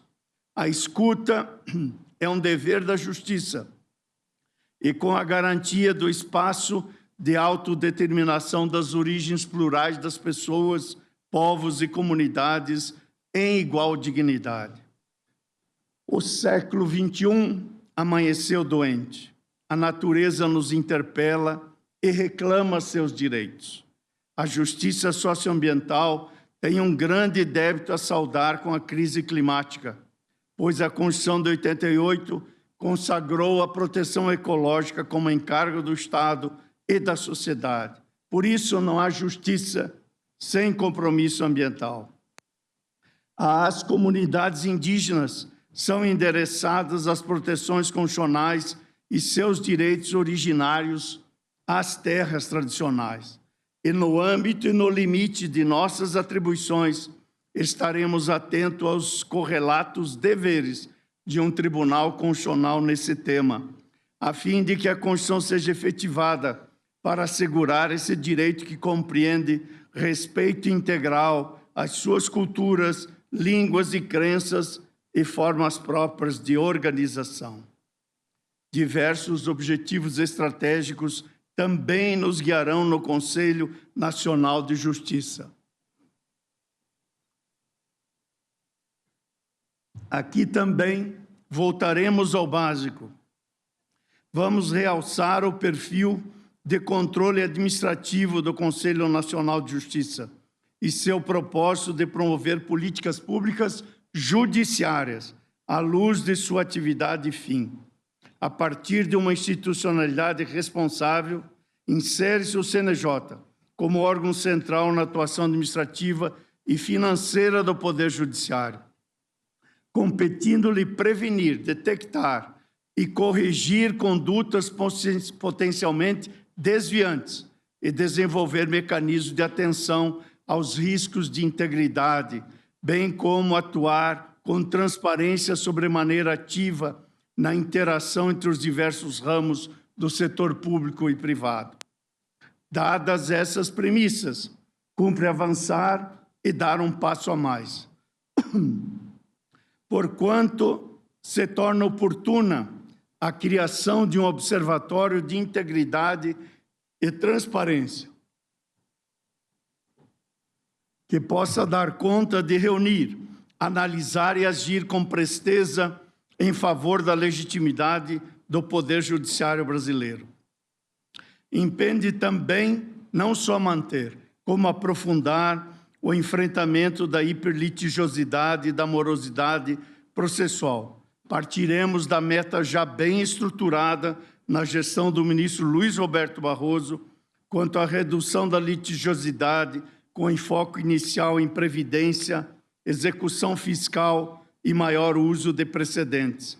Prosseguiremos com afinco para o estímulo de soluções não judicializadas de controvérsias. Não se pode ainda esmorecer com os dramas da justiça criminal traço comum a todas as administrações que me antecederam, desde a pioneira atuação nos mutirões carcerários de nosso decano, o ministro Gilmar Mendes, até a recente homologação do Plano Pena Justa na gestão do ministro Roberto Barroso. Assento que quem é conivente com os abusos do cárcere alimenta o crime organizado. Segurança pública e direitos fundamentais não são opostos, são complementares. Sem segurança não há paz, sem paz não há justiça. Quanto à macrocriminalidade, será estudada a formação de uma rede nacional de juízes criminais com competências sobre organizações criminosas. No combate às organizações criminosas, sejam mafiosas, empresariais, institucionais ou em rede, inclusive no domínio ambiental e transnacional, proporemos a análise de um tripé de ações imediatas. Mapa Nacional do Crime Organizado, mapa de gestão das unidades especializadas e pacto interinstitucional para o seu enfrentamento. Em paralelo, manteremos o foco nos crimes dolosos contra a vida e em delitos digitais que hoje tanto afligem a sociedade. Iremos articular a proteção de direitos humanos com o sistema interamericano, bem como atentar para a primazia de zelo com os direitos sociais, o trabalho decente, a vida digna, a infância, a juventude e a proteção das famílias. O Brasil tem compromisso vinculante com tratados e convenções internacionais de direitos humanos e deve olhar com o devido respeito ao constitucionalismo latino-americano para sorver conhecimentos e experiências, sobretudo com nossos países vizinhos e irmãos. Disse-lhes há pouco que só pude estar aqui porque alguém por mim não esmoreceu e tive e ainda tenho companhia de passo firme. Sou devedor do crédito que me foi concedido. As mulheres conhecem bem as dificuldades que uma sociedade ainda carimbada pela desigualdade de gênero lhes impõe. Por isso mesmo temos um encontro marcado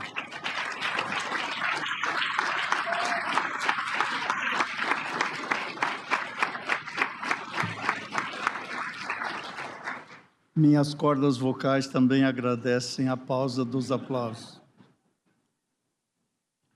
Por isso mesmo, tenho um encontro marcado com esse âmbito da igualdade e o judiciário não se furtará desse dever, a este dever.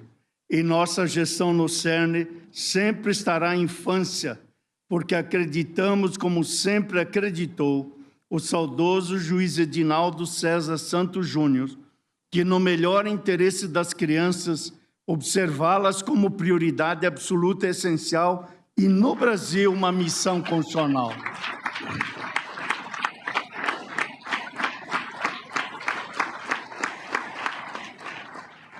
Devemos colocar a infância e a juventude, a proteção dos idosos e da mulher contra as inúmeras formas de violência no alto das prioridades do sistema de justiça e na promoção das políticas públicas judiciárias. Enfrentar o feminicídio deve significar que estaremos pelas famílias e pelas mulheres em toda parte e por todas elas. Também por isso, a atuação será por diretrizes judiciárias em prol do direito pleno à saúde. Simultaneamente, ali estaremos com o olhar voltado para as pessoas com deficiência e para as vulnerabilidades das minorias e de quem sofre violência, quer seja física, simbólica ou psicológica. Senhoras e senhores, registro aqui a minha especial saudação à magistratura brasileira. Conte com esse Supremo Tribunal Federal para garantir a independência e autonomia do Poder Judiciário. Uma sociedade que não tem justiça independente e autônoma vive do arbítrio, cultiva a hipocrisia e perde a igualdade. A nossa credibilidade é diretamente proporcional à capacidade de, por meio do processo e da atuação proba e imparcial, dar respostas jurídicas, técnicas e adequadas à realidade. A legitimidade do sistema de justiça está na sua capacidade de respeitar e fazer respeitar a Constituição, protegendo-a e tornando-a viva e compreensível no seio da sociedade. Cabe a nós, juízes, não apenas resolver conflitos, mas também construir um ambiente estável, previsível e confiável para as relações sociais e econômicas. Colho a oportunidade para relembrar que o judiciário é lugar para vocações genuínas e de serviço público integral. É um poder a serviço da sociedade. Juízes educam por seus exemplos. Servidores públicos que somos, temos direito a um padrão remuneratório digno, que ao mesmo tempo assegure independência funcional e não perpetue privilégios, nem deixe diluir seu senso de propósito. Transparência é a chave quanto às modalidades de remuneração. Nosso respeito intransigente à dignidade da carreira irá ser intransigente na mesma medida para conter abusos. Responder assim ao chamado da magistratura é abraçar um ofício que exige tanto conhecimento técnico e equilíbrio quanto firmeza moral, espírito público e profundo compromisso com os princípios mais elevados da moralidade de uma sociedade justa, livre e solidária. Todo juiz brasileiro é um magistrado constitucional e veste com independência a toga do sistema interamericano de direitos humanos e fundamentais. A independência judicial não é um privilégio, e sim uma condição republicana. Um judiciário submisso, seja quem for, mesmo que seja o populismo, perde sua credibilidade. A prestação jurisdicional não é um espetáculo, exige contenção. Senhoras e senhores, rendo aqui minha homenagem aos que vieram antes, familiares, mestres, e aqui nesse tribunal, especialmente ao saudoso ministro Teori Zavascki.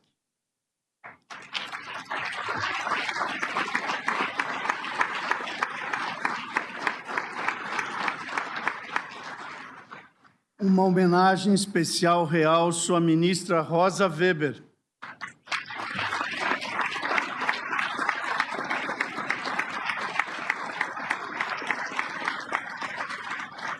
nome que se inscreveu na história como escudo vigilante erguido na salvaguarda dessa instituição.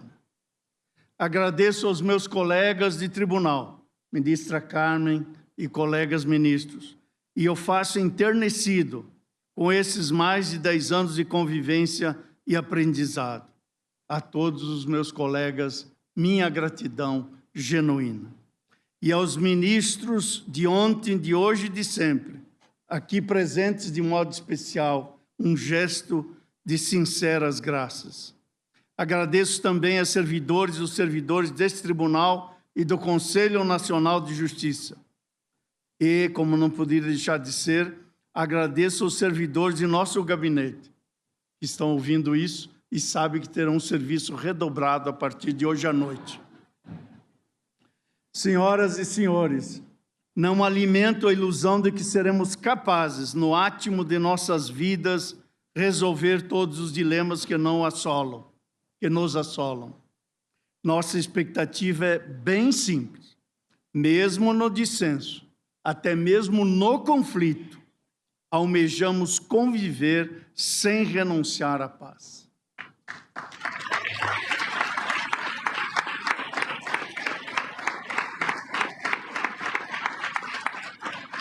É a democracia que materializa esse ideal. Sem embargo, é a institucionalidade e a justiça que o tornam possível. Era o lema de Dalmo Dall'Ari na Comissão de Justiça e Paz. Lá se dizia e se diz: se queres a paz, trabalha pela justiça.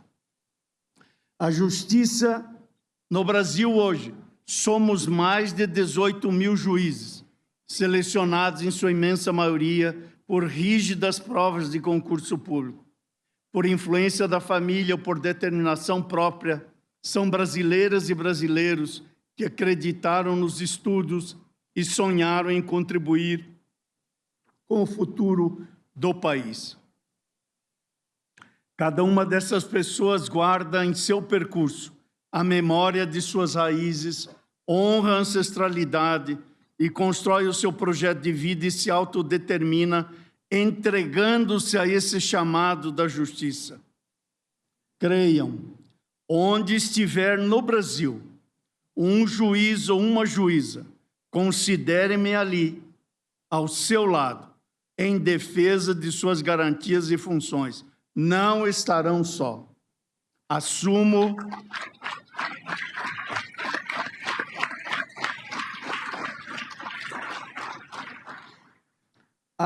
essa missão com a mesma determinação que fortalece mães que criam os filhos quase sozinhas, que revigoram quem resistiu à repressão e quem proclamou a justiça mesmo ferido.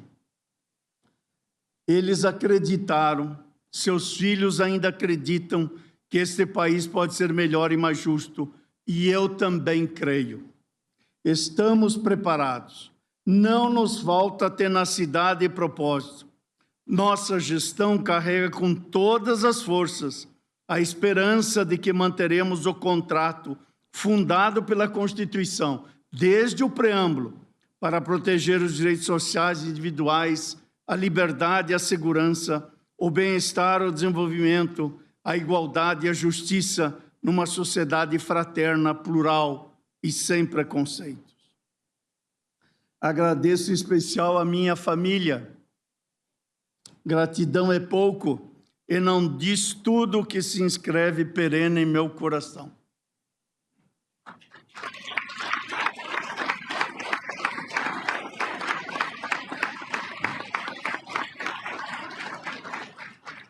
Aqui vos fala o fruto amoroso de vosso ventre, ser vivente que se verteu em pessoa e sujeito pelas três forças femininas de nossa casa, a mãe e suas duas filhas. Essas mulheres em família não apenas construíram os seus companheiros uma casa e um abrigo, mas deram a todos nós as chaves para abrir o futuro que se embala em genros, netas e neto. Manterei comigo nesta gestão a imagem nítida daquele juiz que vi na minha infância e que habita em mim, tendo como paradigma o encontro naquela manhã de sol e poeira em Toledo, no oeste do Paraná. Bem-haja a magistratura que merece esse respeito. Bem-haja quem ensina por suas ações e comportamentos. Tal como a família na casa comum, para lembrar Papa Francisco. O país anseia por um futuro em que se possa respirar mais respeito e mais justiça, mais fraternidade e mais solidariedade. A nação brasileira merece mais e melhor. E o judiciário, tal como o filho que nunca foge à luta, se alça em sua missão institucional sem dela se desviar. O presente nos interpela, o amanhã nos convoca. Para isso, aqui estamos. Muito obrigado.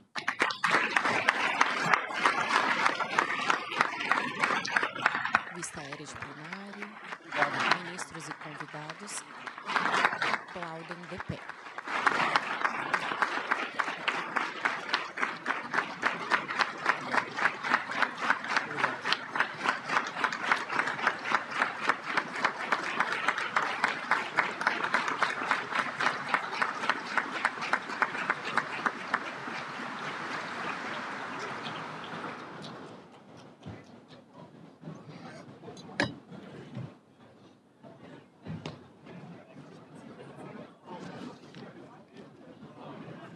Senhoras e senhores,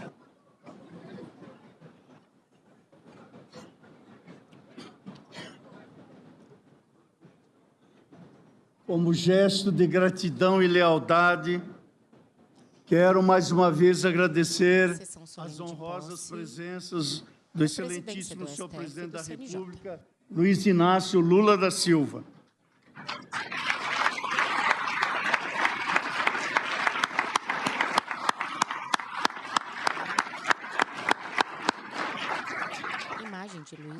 Do presidente do Senado Federal e do Congresso Nacional, senador Davi Alcolumbre.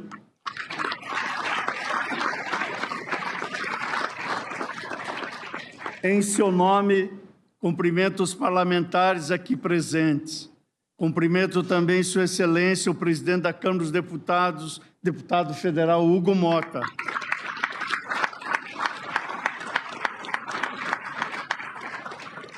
Senhores ministros do Supremo Tribunal Federal de hoje e de sempre, ministro Gilmar Mendes, ministra Carmen Lúcia, presidente do TSE, em seu nome, cumprimento os ministros do Tribunal Superior Eleitoral aqui presentes.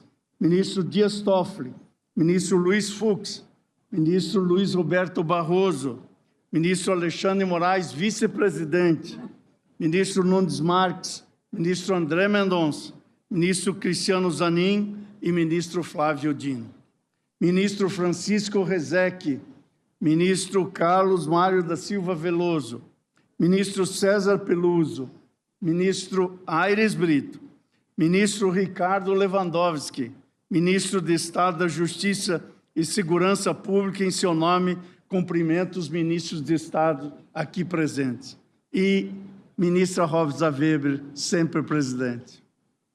Cumprimento e agradeço também ao Dr. Paulo Gonet Branco, e em seu nome cumprimento os membros do Ministério Público. Agradeço ao Dr. Zé Alberto Simonetti, presidente do Conselho Federal do OAB, e em seu nome cumprimento as advogadas e os advogados aqui presentes. Cumprimento o Defensor Público Geral Federal, Dr. Leonardo Cardoso Magalhães, e em seu nome cumprimento os membros da Defensoria Pública aqui presentes.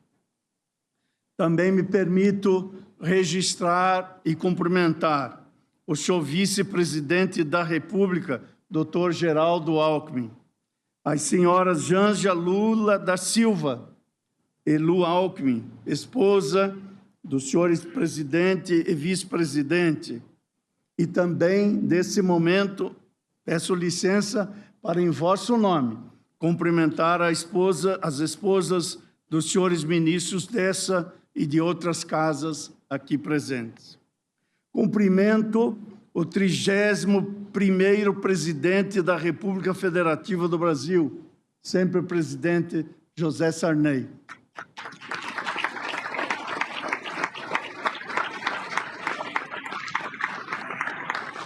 Presidente do Superior Tribunal de Justiça, ministro Herman Benjamin, e em seu nome cumprimento os ministros daquela corte aqui presentes.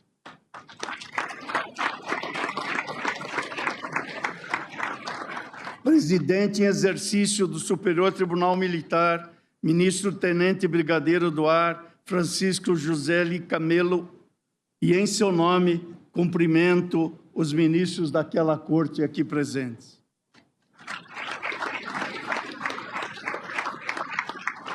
Presidente do Tribunal Superior do Trabalho, o ministro Luiz Felipe Vieira de Melo Filho, e em seu nome cumprimento os ministros daquela corte aqui presentes. Corregedor-Geral de Justiça, ministro Mauro Campbell Marques, e em seu nome cumprimento os conselheiros do CNJ aqui presentes. Cumprimento o senhor advogado-geral da União, ministro Jorge Messias, e em seu nome cumprimento os membros da Advocacia Pública aqui presentes. Peço ainda licença para cumprimentar os senhores governadores de Estado aqui presentes. De modo especial, a Sua Excelência, o governador Eduardo Leite, do Estado de meu nascimento, Rio Grande do Sul. Sessão solene de posse, presidência do STF e do E o CNJ. governador em exercício do Estado do meu Paraná, Darcy Piana. A senhora vice-governadora do Distrito Federal, Celina Leão. Presentes também em registro aqui a presença dos governadores da Bahia, Jerônimo Rodrigues, Rio de Janeiro, Cláudio Castro, Maranhão, Carlos Brandão, Pará, Hélder Barbalho, Pernambuco, Raquel Lira, Minas Gerais, Romeu Zema, Goiás, Ronaldo Caiado, Paraíba, João Azevedo, Rio Grande do Norte, Fátima Bezerra, Amazonas, Wilson Lima, governador em exercício do Estado de Tocantins, Laurez da Rocha Moreira, e de Roraima, Antônio Denário. Presente nesse tribunal também, para nossa honra e alegria, o presidente de Justiça do Estado do Rio Grande do Sul, desembargador Alberto Delgado Neto, e a presidente do Tribunal de Justiça do Estado do Paraná, desembargadora Lídia Maijima, e em seus nomes cumprimento os magistrados dos Tribunais de Justiça aqui presentes.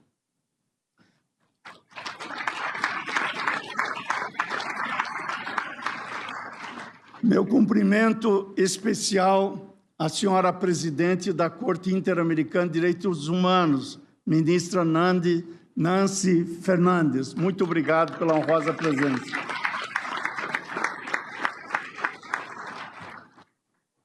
E também, de modo especial, ao reitor da minha alma mater, Universidade Federal do Paraná, professor Sunier, Marcos Sunier, aqui presente.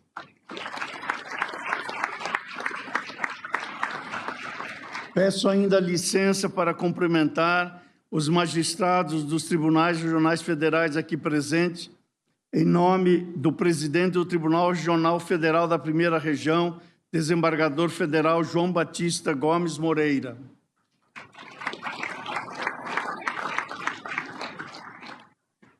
Cumprimento os magistrados dos tribunais regionais eleitorais aqui presentes, nas pessoas do presidente do Tribunal Regional Eleitoral do Rio Grande do Sul, desembargador Mário Crespo Brum, e do presidente do Tribunal Regional Eleitoral de Pernambuco, desembargador Cândido José da Fonte Saraiva de Moraes.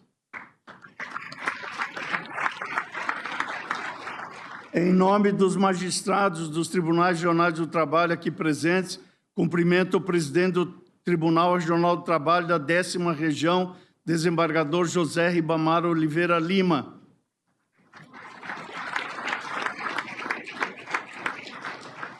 Em nome do presidente do Tribunal de Justiça Militar do Estado do Rio Grande do Sul, desembargadora Maria Emília Moura da Silva, cumprimento os magistrados da Justiça Militar e dos tribunais da Justiça Militar aqui presentes. Cumprimento o cardeal arcebispo da Arquidiocese de Brasília, D. Paulo César Costa.